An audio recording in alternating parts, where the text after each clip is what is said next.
First year students, अभी हम chapter number 7 start करने जा रहे हैं। चैप्टर नंबर 7 का नाम solution and electrolytes. 9th class की अगर केमिस्ट्री थोड़ी बहुत आप लोगों को याद हो तो 9th क्लास की केमिस्ट्री में दो चैप्टर्स थे। एक चैप्टर 7 था सॉल्यूशन एंड सस्पेंशन के नाम से, और एक चैप्टर 8 था इलेक्ट्रोलिसिस या इलेक्ट्रोकेमिस्ट्री के नाम से। इन दो चैप्टर्स का मजमुआ है ये चैप्टर। अच्छा, कोई ये ना समझे कि हम 9th क्लास को दोबारा पढ़ने वाले हैं। 9th क्लास को हम रिकॉल करेंगे इस चैप्टर में और उसके बाद हम आगे पढ़ेंगे, क्योंकि हम फर्स्ट ईयर में हैं, हम ग्रेडेशन है। तो जो चीजें, जो कॉन्सेप्ट आप 9 में पढ़कर आए थे, शुरुआत तो खैर उन बेसिक कॉन्सेप्ट्स की है। जब हम उन बेसिक कॉन्सेप्ट्स को स्ट्रॉन्ग कर लेंगे तो फिर हम इसके जो एडवांस कॉन्सेप्ट्स हैं उसकी तरफ चलेंगे। तो सबसे पहले जो इस चैप्टर में सॉल्यूशन एंड इलेक्ट्रोलाइट के अंदर बात है वो क्या क्या है, सबसे पहले तो देख लेते हैं सॉल्यूशन क्या होता है। सबसे पहले हम सॉल्यूशन के हिस्से को देखते हैं। सॉल्यूशन क्या है? सॉल्यूशन है होमोजीनस मिक्सचर ऑफ 2 और मोर सब्सटेंसेस। 2 या 2 से ज्यादा चीजों का होमोजीनस मिक्सचर सॉल्यूशन कहलाता है। अच्छा, होमोजीनस से क्या मुराद है? यहां पर ये जो लफ्ज हम होमोजीनस का इस्तेमाल कर रहे हैं, इस होमोजीनस का मतलब क्या है? होमोजीनस का मतलब होता है सिंगल फेज। Single phase. आसान लफ्जों में अगर मैं आपको ये बात समझाऊं तो इसको हम ऐसे कह सकते हैं कि फॉर एग्जाम्पल हम शुगर सॉल्यूशन बनाते हैं या सॉल्ट सॉल्यूशन बनाते हैं। तो शुगर सॉल्यूशन में हमने क्या किया कि हमने पानी लिया और पानी के अंदर चीनी डाली, चीनी डालकर उसको स्टिर किया। स्टिर करने के बाद वो जितना भी हमने शुगर उसके अंदर ऐड किया था वो शुगर पानी में डिसॉल्व हो गया सारा। ठीक है, वो सारा का सारा शुगर पानी में डिसॉल्व हो गया। अच्छा, जब सारा का सारा शुगर पानी में डिसॉल्व हो गया तो अब आपको शुगर तो नजर नहीं आ रहा उस पानी के अंदर, आपको क्या नजर आ रहा है? आपको सिर्फ वाटर नजर आ रहा है। तो दिस सब्सटेंस या this mixture is called homogeneous mixture. यानी हुआ क्या, मैंने एक लिक्विड फेस चीज ली वाटर, एक सॉलिड फेस चीज ली शुगर, दोनों को आपस में मिक्स किया। जब दोनों को मिक्स किया तो मिक्स होने के नतीजे में जो मेरे पास फाइनल मैटर की स्टेट सामने आई है, वो फाइनल मैटर की स्टेट कौन सी है? वो फाइनल मैटर की स्टेट लिक्विड है, क्योंकि मुझे सॉलिड तो नजर नहीं आ रहा, क्योंकि वो डिसॉल्व हो चुका है। तो ऐसे सब्सटेंस को हम कहते हैं सॉल्यूशन। इसको कहते हैं हम होमोजेनस मिक्सचर, जिसमें 2 अलग अलग मैटर की स्टेट्स मिल रही हो और नतीजे में आपको सिर्फ और सिर्फ एक ही स्टेट नजर आ रही है, तो दैट इज कॉल्ड होमोजेनस। अच्छा, अब सॉल्यूशन के 2 पार्ट्स होते हैं, एक होता है सॉल्यूट और एक होता है सॉल्वेंट। ठीक है ना? सॉल्यूशन के 2 पार्ट्स हैं, एक होता है सॉल्यूट और एक होता है सॉल्वेंट। सॉल्यूट क्या होता है? सॉल्यूट होता है हमारे पास substance which is in less amount. एक ऐसी चीज जो कम मिकदार में हो।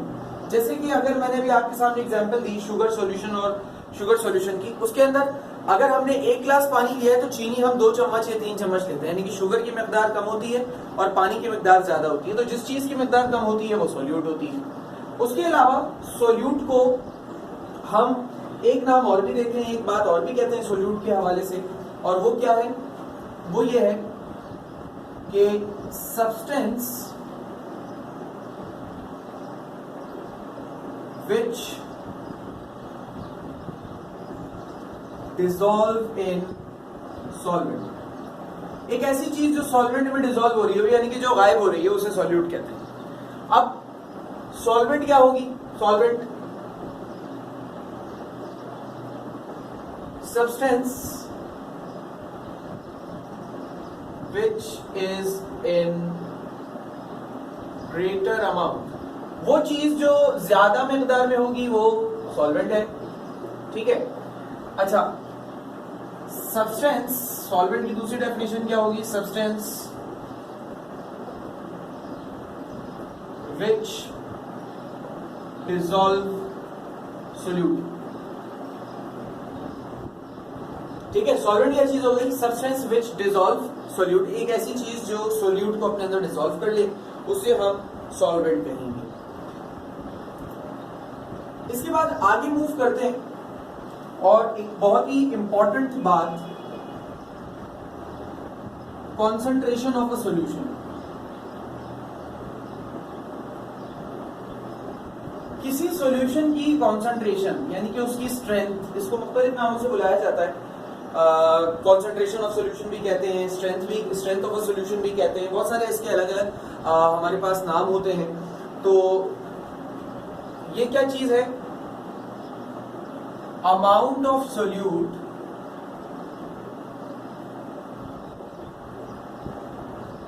Dissolve in specific volume of solution या specific amount of solution, amount of solute dissolve in specific amount of solvent. यानी इसको हम ऐसे कह सकते हैं कि अगर मैं कॉन्सेंट्रेशन किसी सॉल्यूशन की निकालना चाह रहा हूं तो उसको निकालने का तरीका क्या होता है? Concentration is equal to amount of solute, जितना भी सोल्यूट की मकदार है उसको आप डिवाइड कर दीजिए amount of solvent. Amount of solute divided by amount of solvent is called concentration. इसको ऐसे समझ लें। और अगर जरा मैं आसान कर दूं कि मैं अगर कॉन्सेंट्रेशन की बात आपसे कर रहा हूं या मैं स्ट्रेंथ ऑफ सॉल्यूशन की आपसे बात कर रहा हूं, तो मैं आपको असल में बताना क्या चाह रहा हूं? मैं आपको असल में ये बताना चाह रहा हूं कि मिसाल के तौर पे मेरे पास 2 जग में 1-1 लीटर पानी रखा हुआ, 2 जग हैं और उसमें 1-1 लीटर पानी रखा हुआ है। मैं एक जग में 1 चम्मच नमक डिसॉल्व करता हूँ, नमक ऐड करके उसको डिसॉल्व कर देता हूँ, और दूसरे जग में 10 चम्मच नमक ऐड करके उसे डिसॉल्व कर देता हूँ।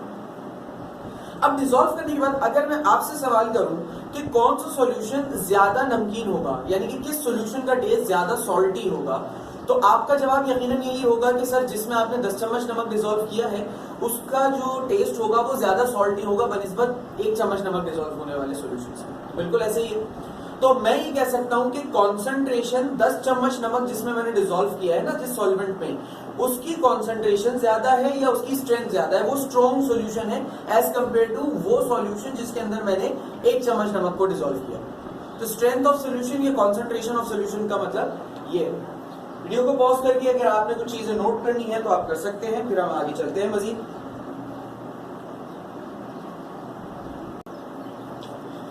स्टूडेंट्स, इसके बाद हम आगे चलते हैं और अब हम ये देखते हैं कि स्ट्रेंथ ऑफ सॉल्यूशन मालूम करने के तरीके हमारे पास क्या है, यानी कि कॉन्सेंट्रेशन को मेजर करने के तरीके क्या है। मैं वर्बली तो अभी मैंने आपको जो एक एग्जांपल दी कि एक जग में हमने 10 चम्मच नमक डिसॉल्व किया 1 लीटर पानी में और एक में 1 चम्मच, तो 10 की स्ट्रेंथ ज्यादा होगी। ये तो हमने वर्बली बता दिया, लेकिन अगर हमें इसको कैलकुलेशन में बताना हो तो हम इसको किस तरीके से मेजर कर सकते हैं, किस तरीके से बता सकते हैं, वो देख लेते हैं। तो इसमें सबसे पहला जो तरीका है मेरे पास वो है नॉर्मेलिटी। अच्छा, नॉर्मेलिटी को जरा ध्यान से समझिएगा क्योंकि ये आपके प्रैक्टिकल्स में भी काम आएगा, क्योंकि जो हमारे पास टाइट्रेशन के प्रैक्टिकल्स हैं फर्स्ट ईयर केमिस्ट्री के, उसमें भी नॉर्मल सॉल्यूशंस अक्सर हमें मिलते हैं और उसमें वाइवा में नॉर्मेलिटी के हवाले से क्वेश्चंस भी आते हैं। तो जरा ये बात इंपॉर्टेंट है, इसलिए इसके ऊपर डिटेल डिस्कशन हम करेंगे। तो क्या है? The number of gram equivalent of solute, the number of gram equivalent of solute dissolve per dm cube of solution। ये इसकी डेफिनेशन है, number of gram equivalent of solute dissolve पर लीटर ऑफ सोल्यूशन पर DM cube of solution. अच्छा, इसको denote किया जाता है, इसको मैं लिख लेता हूं, it is denoted by capital N. इसको कैपिटल एन से डिनोट किया जाता है, ठीक है। अब जरा इसका फॉर्मूला देखें, डेफिनेशन के अकॉर्डिंग अगर मैं इसका फॉर्मूला आपके सामने लिखूं तो इसका फॉर्मूला क्या होगा? डेफिनेशन के अकॉर्डिंग फॉर्मूला, डेफिनेशन के अकॉर्डिंग नॉर्मेलिटी, तो नॉर्मेलिटी क्या हो गई भाई? Gram equivalent of solute, gram equivalent of solute, ठीक है। ये आ गया the number of gram equivalent of solute dissolve पर डीएम क्यूब, पर का मतलब डिवाइड किया, अब लास्ट में आ गया डीएम क्यूब ऑफ सोल्यूशन, ये फॉर्मूला नॉर्मेलिटी का। अब इसमें मजीद अगर डिटेल की बात करें तो इसमें दो चीजें और हैं समझने वाली। पहली तो ये सर, ये ग्राम इक्विवेलेंट क्या चीज है कि ग्राम इक्विवेलेंट, तो ग्राम इक्विवेलेंट का फॉर्मूला आपको अलग से बता देता हूं। ग्राम इक्विवेलेंट क्या चीज है भाई, इसको देख लीजिएगा, gram equivalent of solute, solute का ग्राम इक्विवेलेंट का फॉर्मूला क्या हो गया, फॉर्मूला है वेट ऑफ सोल्यूट, सोल्यूट का वेट, इसको डिवाइड कर दीजिए आप इक्विवेलेंट वेट से, सोल्यूट का weight divided by equivalent weight. Solute के वेट को आपने किससे डिवाइड करना है, इक्विवेलेंट वेट से डिवाइड करना है, ठीक है। अब जो भी हमारे पास सोल्यूट है, फॉर एग्जांपल 10 ग्राम NaCl है, 20 ग्राम NaCl है, उसको हमने उसके इक्विवेलेंट वेट से डिवाइड करना है। अब ये इक्विवेलेंट वेट क्या चीज है, ठीक है, इक्विवेलेंट वेट क्या चीज है। देखिए इक्विवेलेंट वेट अगर हमें किसी चीज का निकालना हो, फॉर एग्जांपल मैं कह रहा हूं कि मुझे वेट निकालना है कैल्शियम का, कैल्शियम का इक्विवेलेंट वेट मुझे पता करना है।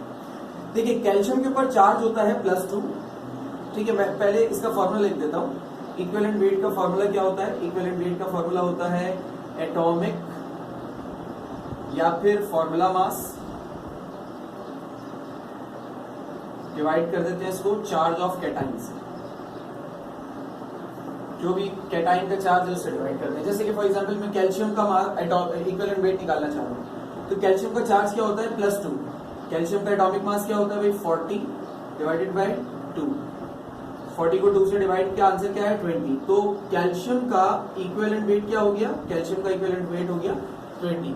इक्विवेलेंट वेट इस तरीके से आता है, यानी अब मेरे पास जो भी कंपाउंड या जो भी चीज होगी मैं उसका इक्विवेलेंट वेट निकालूंगा, उसको उसके गिवन वेट से जो सॉल्यूशन बनाने के लिए मुझे चाहिए उससे डिवाइड करूंगा, तो मुझे ग्राम इक्विवेलेंट सॉल्यूट का पता चल जाएगा। फिर इस ग्राम इक्विवेलेंट की वैल्यू को मैं अपने मेजर फॉर्मूला में पुट करूंगा, मेन फॉर्मूला में, और उसको टोटल वॉल्यूम से डिवाइड करूंगा जो सॉल्यूशन का है, सॉल्वेंट का है, तो उससे डिवाइड करूंगा तो मेरे पास आंसर आ जाएगा। यानी कि कैलकुलेशन थोड़ी सी तवील है इसकी, ठीक है। नॉर्मेलिटी होप सो आप लोगों को क्लियर होगी। इसके बाद हम मजीद आगे चलते हैं, आप इसे नोट कर ले स्टूडेंट्स। फिर आगे चलते हैं। दूसरा जो तरीका हमारे पास कंसंट्रेशन को मालूम करने का है वो है मोलैरिटी। अब मोलैरिटी क्या चीज है, ये भी आपने लाइन में पढ़ी हुई है, जस्ट कोई रिकॉल दे रहा हूं, उसके बाद आगे चलूंगा। Number of moles of solute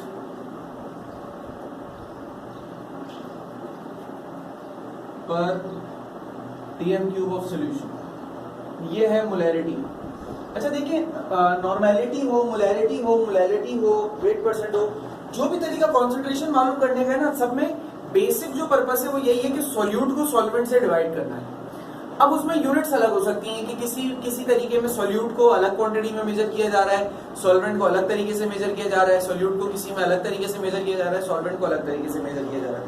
सिर्फ डिफरेंस हो सकता है यूनिट ऑफ मेजरमेंट में, लेकिन जो बेसिक कॉन्सेप्ट है कि सॉल्यूट को सॉल्वेंट से डिवाइड करना है वो सब में सेम रहेगा। तो मोलैरिटी का फॉर्मूला क्या बनता है, मोलैरिटी का formula number of moles of solute divided by DM cube of solution. अच्छा, इसी के साथ लाइन में हमने एक फॉर्मूला और भी पढ़ा था, मैं उसको भी लिख रहा हूं ताकि जस्ट एक रिकॉल रहे आपको। नंबर ऑफ मोल्स की जगह नंबर ऑफ मोल्स का फॉर्मूला पुट किया, गिवन मास अपॉन एटॉमिक या फिर formula mass multiply by 1000 divided by CM cube of solution. Basically जो ऊपर हमारा पेरेंट फॉर्मूला है इसको मैंने तोड़ लिया, मैंने नंबर ऑफ मोल की जगह नंबर ऑफ मोल के फॉर्मूला को पुट किया है, डीएम क्यूब ऑफ सोल्यूशन की जगह सीएम क्यूब उसकी कन्वर्जन फैक्टर को पुट किया, यानी कि अगर हमारे पास सोल्यूशन की सॉल्वेंट की मिकदार जो है वो मिलीलीटर में या सेंटीमीटर क्यूब में दी हुई हो तो उसे किस तरीके से कन्वर्ट करके लिखेंगे, ये फॉर्मूला उसके लिए। अच्छा, एक फॉर्मूला और है जो काबिले जिक्र है यहाँ पर, वो क्या है, वो है नॉर्मेलिटी का फॉर्मूला। नॉर्मेलिटी और मोलैरिटी का इंटर कन्वर्जन। हम अगर किसी सॉल्यूशन की मोलैरिटी दी हुई हो तो उससे उसकी नॉर्मेलिटी भी पता कर सकते हैं, और अगर किसी सॉल्यूशन की नॉर्मेलिटी दी हो तो उससे मोलैरिटी भी पता कर सकते हैं। फॉर्मूला क्या है, normality is equal to molarity multiply by acidity और बेसिसिटी। किसी सॉल्यूशन की जो एसिडिटी या बेसिसिटी हो उससे इसको मल्टीप्लाई कर लीजिएगा। अब ये एसिडिटी और बेसिसिटी क्या है, यहाँ पर मैं आप लोगों को रोक लूं 1 मिनट के लिए। देखिए एसिडिटी और बेसिसिटी का मतलब ये है, जैसे कि मिसाल देता हूं, HNO3 है। HNO3 इज अ एसिड जिसके अंदर एक H पॉजिटिव आयन मिलता है। इसी तरीके से एक H2SO4 एसिड है, इट इज अ एसिड जिसके अंदर 2 H पॉजिटिव आयन मिलते हैं। इसी तरीके से एक और एसिड है H3PO4 फॉस्फोरिक एसिड, इसमें 3 H पॉजिटिव मिलते हैं। अगर बेस की बात करूं तो NaOH एक बेस है जिसके अंदर एक OH नेगेटिव मिलता है। इसी तरीके से CaOH ट्वाइस एक बेस है जिसमें 2 OH नेगेटिव मिलते हैं। इसी तरीके से एक बेस और है AlOH थ्राइस एल्यूमिनियम हाइड्रोक्साइड जिसमें 3 OH मिलते हैं। अब इससे बात को समझिए, देखिए इस एसिड की बेसिसिटी 1 है, इस एसिड की बेसिसिटी 2 है, इस एसिड की बेसिसिटी 3 है। इस बेस की एसिडिटी 1 है, इस बेस की एसिडिटी 2 है, इस बेस की एसिडिटी 3 है। अब ये बड़ी अजीब सी बात लग रही होगी सुनने में कि सर ये आप उल्टा बोल रहे हैं, एसिड के लिए आप बेसिसिटी बोल रहे हैं। मैं बेटा बिल्कुल सही बोल रहा हूँ, मैं उल्टा नहीं बोल रहा। एसिड की बेसिसिटी होती है और बेस की एसिडिटी होती है। क्यों होता है, क्या होता है, कैसे होता है, ये सारी चीजें थोड़ा सा आगे चलकर आएगी तो मैं मजीद इसको डिस्कस कर लूंगा। वैसे ये 9 में भी पढ़ा हुआ होता है आपने, ठीक है ना। बस इतना याद रखना कि अगर कोई एसिड अगर एक H पॉजिटिव दे रहा है तो उसकी एसिडिटी 1 है, सॉरी बेसिसिटी 1 है। कोई अगर एसिड 2 H पॉजिटिव दे रहा है तो उसकी बेसिसिटी 2 है। कोई एसिड अगर 3 H पॉजिटिव दे रहा है तो उसकी बेसिसिटी 3 है। इसी तरीके से अगर कोई बेस 1 OH नेगेटिव दे रही है तो उसकी बेसिसिटी 1 है, कोई 2 दे रही है तो उसकी बेसिसिटी 2 है, और कोई 3 दे रही है तो उसकी एसिडिटी 3 है। इसके बाद जो हमारे पास तीसरा तरीका हमारे कोर्स ने हमें बताया है वो है मोलैलिटी का। अच्छा, मोलैलिटी और मोलैरिटी में ना बहुत ज्यादा फर्क नहीं है, इसलिए मैं दोनों को साथ लिख रहा हूं ताकि आप इसका कंपैरिजन कर सकें। देखिए number of moles of solute पर किलोग्राम्स ऑफ सॉल्यूशन। अब इसका फॉर्मूला क्या है, molality is equal to number of moles divided by kilograms of solution। एक और क्या है इसका formula, molality is equal to given mass upon atomic या फिर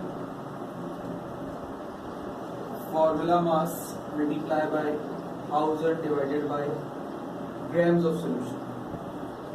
देखो अभी मैंने आप लोगों को थोड़ी देर पहले बताया था कि कंसंट्रेशन मालूम करने का जो बेसिक और स्टैंडर्ड तरीका है वो सबका एक जैसा ही है, चाहे तरीका कोई सा भी हो, नॉर्मेलिटी, मोलैरिटी, वेट परसेंट, कोई सा भी, मोल फ्रैक्शन वगैरह कुछ भी हो। फर्क क्या आ जाता है, फर्क क्या आ जाता है कि सॉल्यूट और सॉल्वेंट की मेजरमेंट में चेंजिंग आ जाती है। जैसे देखो मोलैरिटी में सॉल्वेंट को मेजर किया जा रहा है DM³ ऑफ सॉल्यूशन में, यानी कि लीटर्स ऑफ सॉल्यूशन, और मोलैरिटी में किस तरीके से मेजर किया जा रहा है, किलोग्राम्स में, यानी कि एक जगह हम वॉल्यूम ले रहे हैं, एक जगह हम मास ले रहे हैं। तो ये थोड़ा सा डिफरेंस है मोलैरिटी और मोलैरिटी का। बाकी फॉर्मूलाज वगैरह सेम लिख चुका हूं मैं आपके सामने, इसको आप नोट करें, फिर आगे देखते हैं। ठीक है स्टूडेंट्स, फिर आगे चलते हैं। अब हमारे पास अगला जो टॉपिक है इसी चैप्टर में वो हाइड्रेशन का है, हाइड्रेशन का द प्रोसेस। ठीक है स्टूडेंट्स, तो आगे चलते हैं। हमारे पास अगला जो हमारे पास टॉपिक है इसी चैप्टर के में वो हाइड्रेशन का टॉपिक है। हाइड्रेशन क्या चीज है भाई, the process in which water molecules surround और interact with solute ions is called hydration. Hydration एक ऐसा प्रोसेस है बेटा जिसके अंदर जब हम किसी सोल्यूट को पानी में ऐड करते हैं तो पानी में ऐड होने के बाद वाटर के मॉलिक्यूल्स से सराउंड कर लेते हैं। हाइड्रेशन के कुछ एग्जांपल्स मैं आपको देता हूं, आपने इसको देखा हुआ होगा मुझे उम्मीद है। जैसे मिसाल के तौर पे लिखा हुआ होता है कॉपर सल्फेट डॉट 5H2O, लिखा होता है भाई Na2CO3 डॉट 10H2O, लिखा होता है भाई MgSO4 7H2। अब ये तीन आपको नजर आ रहे होंगे फॉर्मूलाज। अब हर फॉर्मूला में क्या हो रहा है बेटा, हर फॉर्मूला में हर फॉर्मूला में वाटर के मॉलिक्यूल्स अटैच है, ठीक है ना।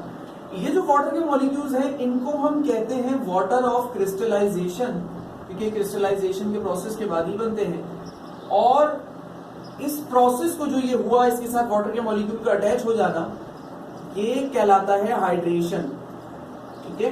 यानी कि हुआ क्या, हुआ ये कि कॉपर सल्फेट था, मैंने उसको पानी में ऐड कर दिया, मैंने कॉपर सल्फेट को पानी में ऐड कर दिया और आहिस्ता आहिस्ता पानी को एवापोरेट कर दिया। तो पानी को एवापोरेट करने के बाद जो रह जाएगा मेरे पास, वो क्या रह जाएगा, वो 5 वाटर मॉलिक्यूल रह जाएंगे जो कॉपर सल्फेट ने अपने साथ जोड़ लिए होंगे। ये 5 वाटर के मॉलिक्यूल्स एवापोरेट नहीं होंगे, ये वहीं रह जाएंगे। अब ऐसा होता क्यों, ऐसा होता इसलिए है कि जैसे कॉपर, ठीक है स्टूडेंट्स, तो ऐसा होता क्यों है, मतलब ये जो कॉपर सल्फेट है ये ऐसा कर क्यों रहा है, ये ऐसा इसलिए कर रहा है कि जब ये वाटर पानी में ये कॉपर सल्फेट जाता है तो कॉपर पॉजिटिव और सल्फेट नेगेटिव आयंस बनते हैं। अच्छा, पानी के अंदर हमें पता है कि भाई H पॉजिटिव और OH नेगेटिव आयंस हैं, तो ये H पॉजिटिव और OH आयंस जो है ना, ये अट्रैक्ट होने लग जाते हैं और अटैच होने लग जाते हैं, चिपकने लग जाते हैं कॉपर सल्फेट के आयंस के साथ। अब इस चिपकने की वजह से जो वाटर के मॉलिक्यूल्स होते हैं इसके साथ स्टिक कर जाते हैं, रुक जाते हैं। जब इसके साथ स्टिक कर जाते हैं, रुक जाते हैं, तो हम ये कह लेते हैं कि इसके साथ इसकी कॉपर सल्फेट की हाइड्रेशन हो गई, इसके साथ वाटर मॉलिक्यूल अटैच हो गए। लेकिन एक बात याद रहे कि सर्टेन टेंडेंसी, उस टेंडेंसी से बाहर नहीं निकलते। आप यहाँ पे गौर भी कर रहे होंगे कि हर फॉर्मूला में वाटर क्रिस्टलाइजेशन जो है वो अलग अलग है। कॉपर सल्फेट में 5 है, सोडियम कार्बोनेट में 10 है, मैग्नीशियम सल्फेट में 7 है, तो सब में तो वाटर ऑफ क्रिस्टलाइजेशन की वैल्यू अलग अलग है, किसी में भी वाटर ऑफ क्रिस्टलाइजेशन की वैल्यू तो सेम नहीं है।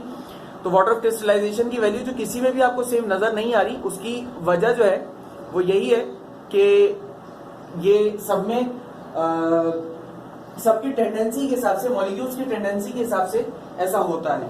अब वाटर ऑफ क्रिस्टलाइजेशन जो है ये किन फैक्टर्स पे डिपेंड करता है, हाइड्रेशन का प्रोसेस किन चीजों पे डिपेंड करता है। हाइड्रेशन का प्रोसेस बेटा डिपेंड करता है मैग्नीट्यूड ऑफ चार्ज पर। इसको मैं ऐसे लिख लेता हूं कि हाइड्रेशन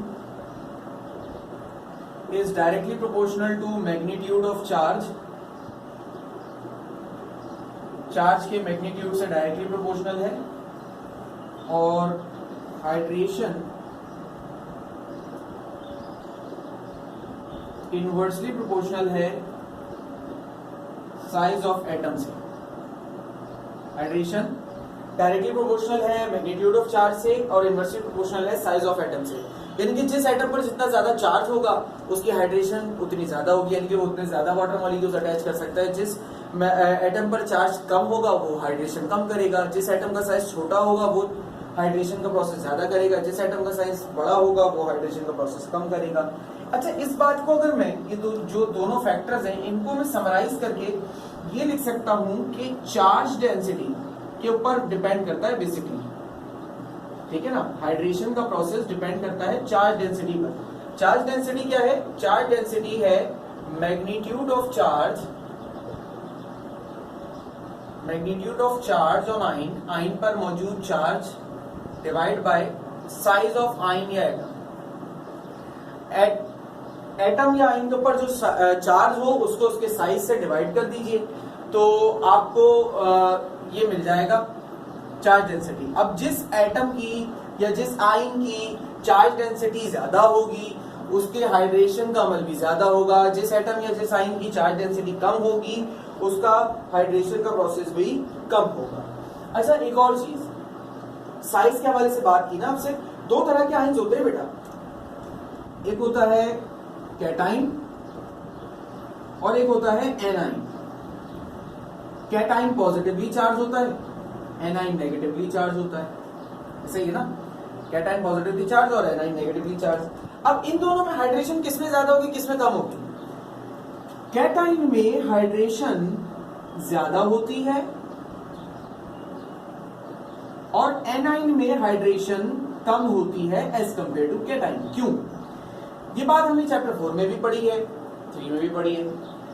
कैटाइन का साइज अपने ओरिजिनल एटम के साइज के मुकाबले में कम होता है, छोटा होता है, और एनाइन का साइज बड़ा होता है ओरिजिनल एटम के मुकाबले में। इस वजह से साइज छोटा होने की वजह से, क्योंकि साइज छोटा होगा तो हाइड्रेशन ज्यादा होगी, इनवर्सली रिलेशन है, तो हाइड्रेशन कैटाइन की ज्यादा होती है, एनाइन की कम होती है। यही वजह है कि जो हमारे पास मॉलिक्यूल है ना कॉपर सल्फेट, इस कॉपर सल्फेट में कॉपर से वाटर के 4 मॉलिक्यूल जुड़े हुए होते हैं क्योंकि इसकी हाइड्रेशन ज्यादा होती है, और सल्फेट से सिर्फ और सिर्फ एक वाटर का मॉलिक्यूल जुड़ा होता है क्योंकि इसकी हाइड्रेशन कम होती है।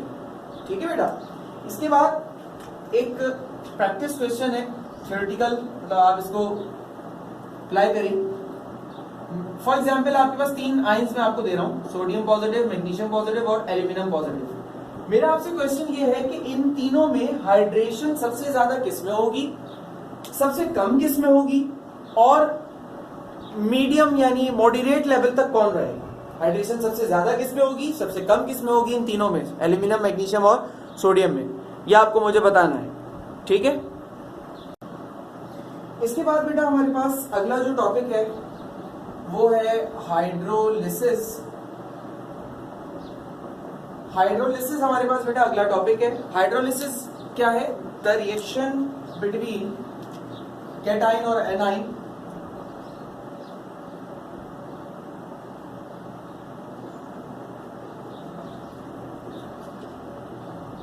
कैटाइन और एनाइन और बोथ ऑफ सॉल्ट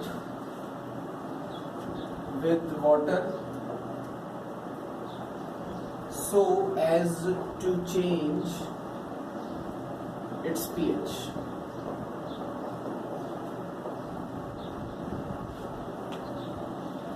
हाइड्रोलिसिस एक प्रोसेस है जिसके अंदर किसी सॉल्ट का, किसी चीज का रिएक्शन हो जाता है बेटा वाटर के साथ। अब हाइड्रेशन और हाइड्रोलिसिस में अक्सर कंफ्यूजन रहती है कि हाइड्रेशन में भी अभी हमने यही किया, अभी हाइड्रोलिसिस में देखिए हाइड्रेशन में प्रॉपर रिएक्शन नहीं हो रहा सॉल्ट और वाटर के बीच में, बल्कि हो क्या रहा है कि वाटर का मॉलिक्यूल सॉल्ट के साथ जुड़ जा रहा है, रिएक्शन नहीं हो रहा, जस्ट वो उसके साथ अटैच हो जाता है। ठीक है ना।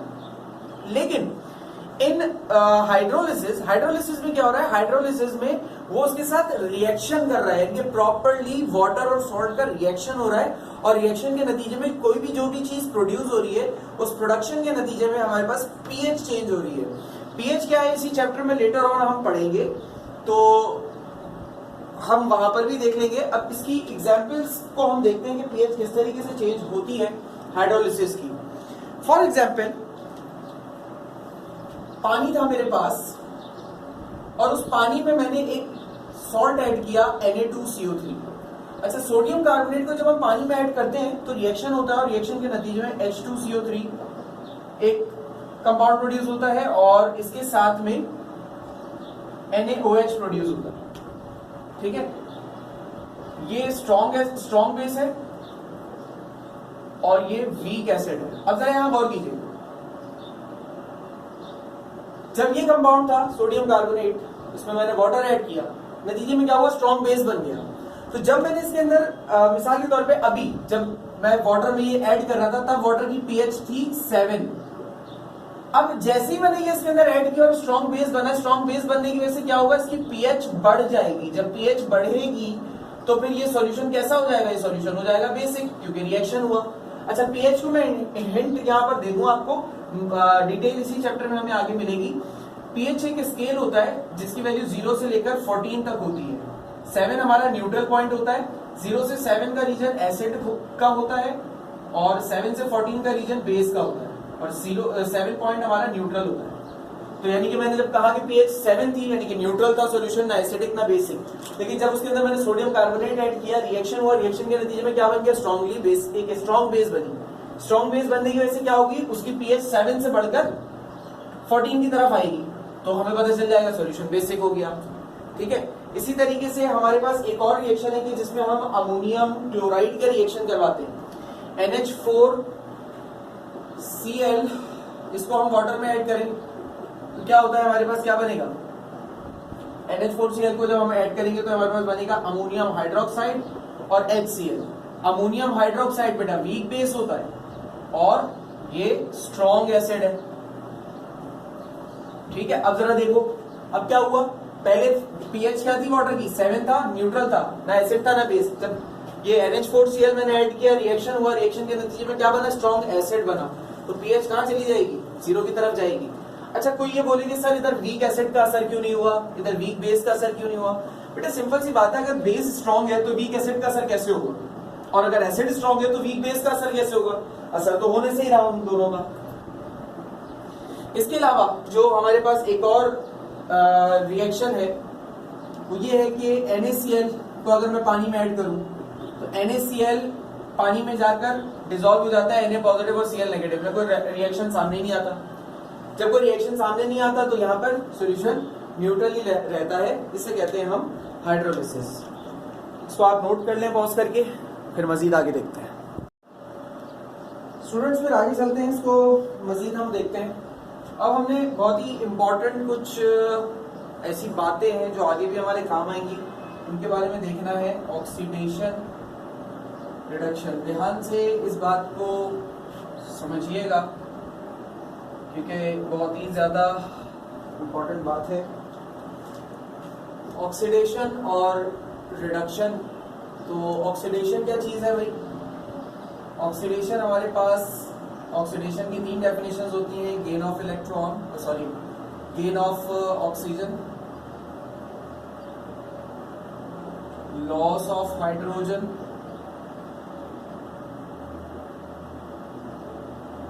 Gain loss of electron, electron का लॉस होना, इसको हम ये भी कहते हैं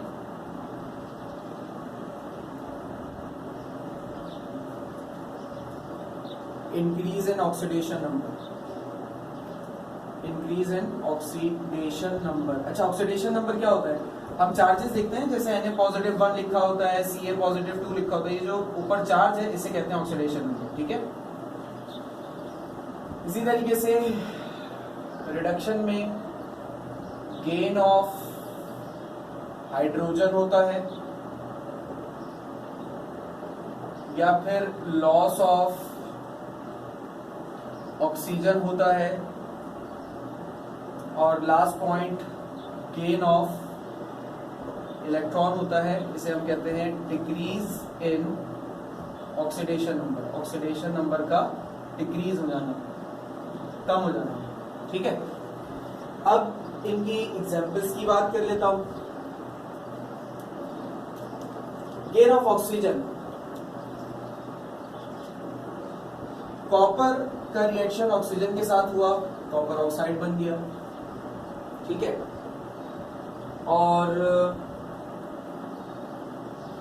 कॉपर का रिएक्शन ऑक्सीजन के साथ हुआ, कॉपर ऑक्साइड बना, तो ये ऑक्सीडेशन हो गई, इसने ऑक्सीजन को गेन किया। लॉस ऑफ हाइड्रोजन में अगर मैं बात करूं H2S प्लस क्लोरीन, इनका रिएक्शन कराया, बन गया HCl2 और प्लस सल्फर। अब देखो रिएक्टेंट साइड पे सल्फर के साथ हाइड्रोजन था, प्रोडक्ट साइड पे सल्फर के पास से हाइड्रोजन चला गया, तो इसकी क्या हो गई, ऑक्सीडेशन हो गई। हाइड्रोजन का लॉस होना ऑक्सीडेशन है, ठीक है, और ऑक्सीजन का गेन होना ऑक्सीडेशन है। आगे चलते हैं बेटा, इलेक्ट्रॉन के वाले से देखते हैं। लॉस ऑफ इलेक्ट्रॉन, हम कहते हैं ना, जो चैप्टर 4 में भी पढ़ा होगा आपने, सोडियम क्लोराइड की बॉन्डिंग हुई थी ना, इस सोडियम के एटम ने अपने अंदर से एक इलेक्ट्रॉन लूज किया था वहां पर, है ना, तो loss of electron is called oxidation. देखो ऑक्सीडेशन नंबर इंक्रीज कैसे हुआ, अभी इसके ऊपर चार्ज क्या है, कुछ भी नहीं है ना, 0 है, तो 0 से क्या हो गया, प्लस का 1। इसी तरीके से देखो अगर टिन का +2 आयन है और वो अपने अंदर से मजीद 2 इलेक्ट्रॉन्स को लूज कर देगा तो ये टिन का +4 बन जाएगा, तो +2 से कितना हो गया, +4, ऑक्सीडेशन नंबर बढ़ गया। अब यही एग्जाम्पल इधर आ जाओ, गेन ऑफ हाइड्रोजन, कोई चीज हाइड्रोजन को गेन कर ले तो उसे भी हम रिडक्शन में काउंट करते हैं। देखिए अगर ये H2S का रिएक्शन में क्लोरीन से कराता हूं, 2HCl बना और सल्फर, तो इधर क्लोरीन ने क्या किया, हाइड्रोजन को गेन किया, तो हम कह सकते हैं कि क्लोरीन की रिडक्शन हुई। इसी तरीके से लॉस ऑफ ऑक्सीजन की बात करूं, अगर मैं कॉपर ऑक्साइड का रिएक्शन एटॉमिक हाइड्रोजन से कराऊं तो ये वाटर बना देता है और इसके पास से, कॉपर के पास से ऑक्सीजन निकल जाता है, कॉपर अकेला रहता है। अब इधर से ऑक्सीजन निकल गया तो इसका मतलब इसकी रिडक्शन हो गई। अब गेन ऑफ इलेक्ट्रॉन देखो, चैप्टर 4 में हमने पढ़ा था ना कि क्लोरीन का एटम एक इलेक्ट्रॉन गेन करता है जो सोडियम में से आता है, क्लोरीन पे क्या चार्ज आ जाता है, -1, देखो जब इसने इलेक्ट्रॉन गेन किया तो इसका जो ऑक्सीडेशन नंबर था वो डिक्रीज हुआ, क्लोरीन 0 से डिक्लोरीन नेगेटिव हो गया। ठीक है बेटा, इसी तरीके से मिसाल के तौर पे अगर 10 का +4 आए, 2 इलेक्ट्रॉन गेन करता कहीं से, तो इसका चार्ज कितना रह जाता, +2। 4 इलेक्ट्रॉन निकले थे, 2 आ गए वापस, 2 रह गए ना अभी भी जो बाहर है, तो इसलिए ऑक्सीडेशन नंबर डिक्रीज होता है रिडक्शन में। इसी के साथ ऑक्सीडाइजिंग एजेंट और रिड्यूसिंग एजेंट को समझो क्या होता है। ऑक्सीडाइजिंग एजेंट एक ऐसा सब्सटेंस विच ऑक्सीडाइज अदर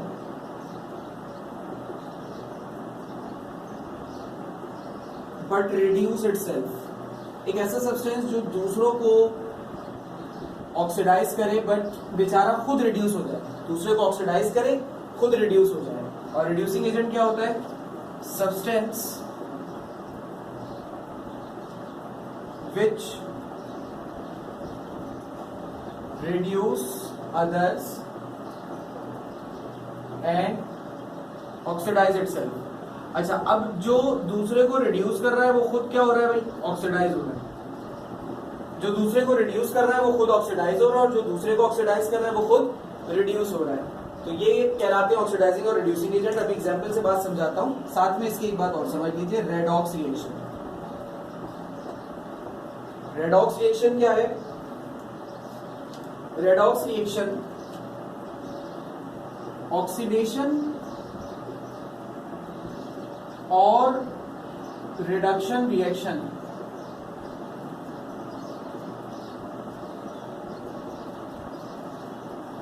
हमेशा एक साथ होते हैं, ऑलवेज अकर्स साइमल्टेनियसली। हमेशा एक साथ होते हैं, कभी भी एक दूसरे से अकेले अकेले नहीं होते, यानी कि कभी एक हो रहा है दूसरा नहीं हो,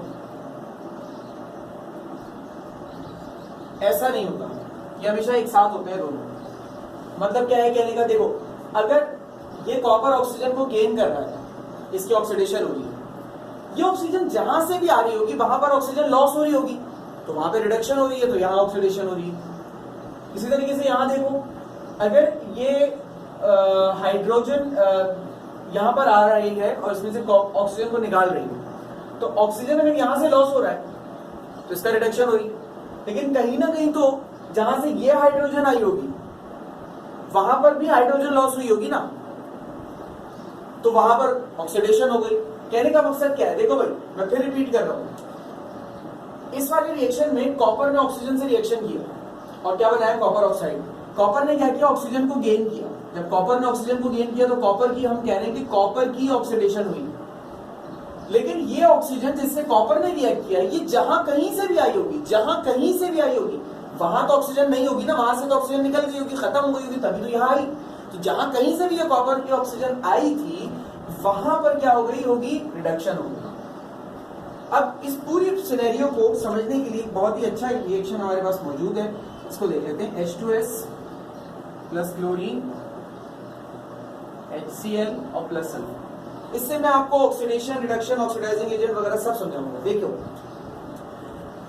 इस पूरे रिएक्शन में क्या हो रहा है, रिएक्टेंट साइड पे सल्फर के साथ हाइड्रोजन लगा है, प्रोडक्ट साइड पर नहीं है, यानी कि प्रोडक्ट साइड पर सल्फर में से हाइड्रोजन लॉस हो रहा है। तो loss of hydrogen is called oxidation, यानी कि इस तरफ इसकी ऑक्सीडेशन हो रही है, इस कंपाउंड की क्या हो रही है, इस कंपाउंड की ऑक्सीडेशन हो रही है। ठीक है, अच्छा इस कंपाउंड की अगर ऑक्सीडेशन हो रही है तो ऑक्सीडेशन करवा कौन रहा है, ऑक्सीडेशन वही करवा रहा होगा ना जो इसके साथ मौजूद होगा। इसके अलावा इस रिएक्शन में दूसरा रिएक्टेंट कौन है, क्लोरीन। तो इसका मतलब क्लोरीन ऑक्सीडाइजिंग एजेंट हो गया, ये ऑक्सीडेशन करवा रहा है। समझ रहे हैं आप बात। अब जरा गौर करो, क्लोरीन के साथ इस रिएक्शन में क्या हुआ, प्रोडक्ट साइड पे बेचारा अकेला है, लेकिन रिएक्टेंट साइड पे क्लोरीन के साथ कौन लग गया, हाइड्रोजन। तो gain of hydrogen is called reduction.